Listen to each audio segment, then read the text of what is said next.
On April 18th, 2008, a tragedy struck Gastonia, North Carolina.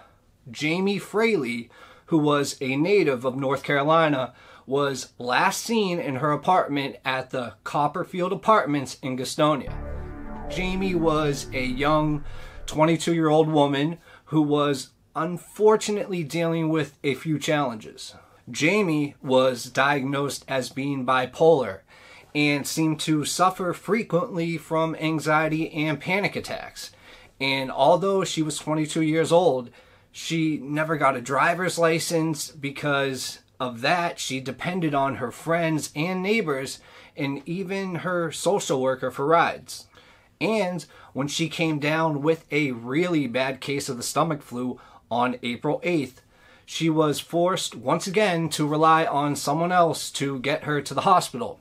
And on that day that she disappeared, she called a friend to take her to the hospital. Now, during that ride, she called her mother to let her know that she was feeling sick and going to the hospital. But unfortunately, on that phone call, she did not reveal the name of the friend who was driving her to the hospital. And whoever this mysterious friend was, it appears that they never took Jamie to the hospital. And it appears that something sinister might have taken place. Now, if you look at the facts, there was no reason for Jamie to want to run away or anything like that. And in fact, it seems that she had every intention of returning to her apartment.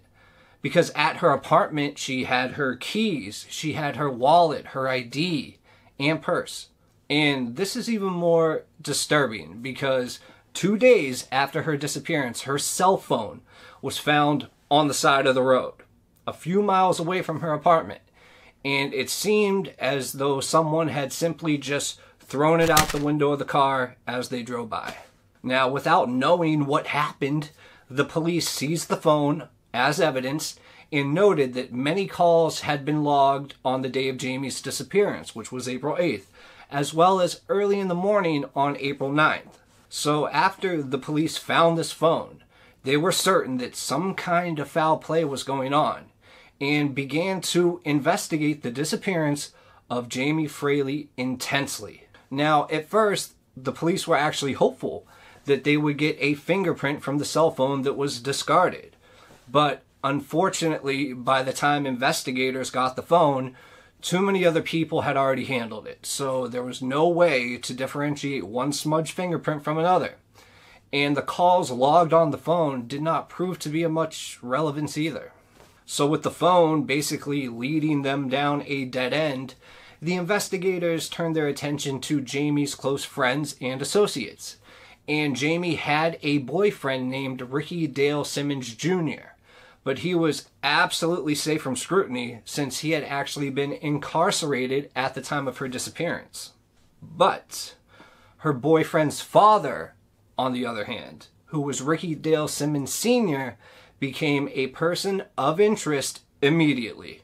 Now, this was because Ricky Dale Sr. was an ex-con with a very long rap sheet, and he just so happened to live and work at Jamie's apartment complex, where he was responsible for the building's maintenance. And besides this, his very close proximity to Jamie and the fact that Ricky Dale Sr. had prior convictions for violence against women, including charges of strangling his ex-girlfriend, pretty much made him a prime suspect. Plus, Ricky Dale Sr. had also been known to give Jamie rides from time to time. So it was entirely possible that he was the quote-unquote friend who gave her her last ill-fated ride that she told her mother about. So the police, they go and they immediately question Ricky Dale Sr. And they asked him to actually take a lie detector test. And Ricky Dale Sr. just refused. So they continued to investigate him as a person of interest, seeking any evidence that might implicate him in Jamie's disappearance. But this investigation literally led to a dead end when Ricky Dale Sr. was found dead in the trunk of his ex-girlfriend's car. Now, You know, normally when a dead body is found in a trunk, investigators try to zero in on the car's owner as the most likely perpetrator. But in this case, knowing Ricky Dale Sr.'s history and the fact that his ex-girlfriend had a restraining order against him, the police settled on a narrative that was alternative to the events that happened. Now, get this. The investigators actually fought together and kind of like concocted this theory that Ricky Dale Sr. hid himself in his ex-girlfriend's trunk with the intention of ambushing her the next time that she opened it. Now, if this were the case, and of course many believe that it was not, it would mean that Ricky Dale Sr. must have been expecting his girlfriend to open that trunk quickly enough that he could avoid being cooked to death in the heat from the sweltering hot interior. But of course, this was not the case. It's not certain how long Ricky Dale Sr. was inside that trunk banging and screaming to be let out free before he succumbed to the intensity of the heat. But after his ex-girlfriend reported the discovery of his body, her story was accepted, with no further investigation or questions asked. Some believe that the ex-girlfriend found out about what Ricky Dale Sr. did to Jamie, and in return, she punished him, with the penalty, of course, being his life. And at this point, the police, or the ex-girlfriend, or Ricky Dale Sr.'s own son, who was Jamie's boyfriend, weren't very sad or sorry to hear that he was gone. But nevertheless, investigators felt that his death dealt a devastating blow to the Jamie Fraley case, because the investigators honestly believed that Ricky Dale Sr. had been the only person who could potentially help them find answers about Jamie's disappearance. But in 2015, there was an update. Jerry Douglas Case, who was a man already in prison for murder, claimed that he had actually killed Jamie Fraley back in 2008. And his jailhouse confession stated that he had killed both Jamie and another woman in that same year. Most people would think at this point, wait, it really wasn't Ricky Dale Sr.? It was this random guy named Jerry Douglas Case? I mean, just hearing it out loud, it's kind of hard to accept, knowing the facts of this case. And if you are skeptical about it, you have every right to be.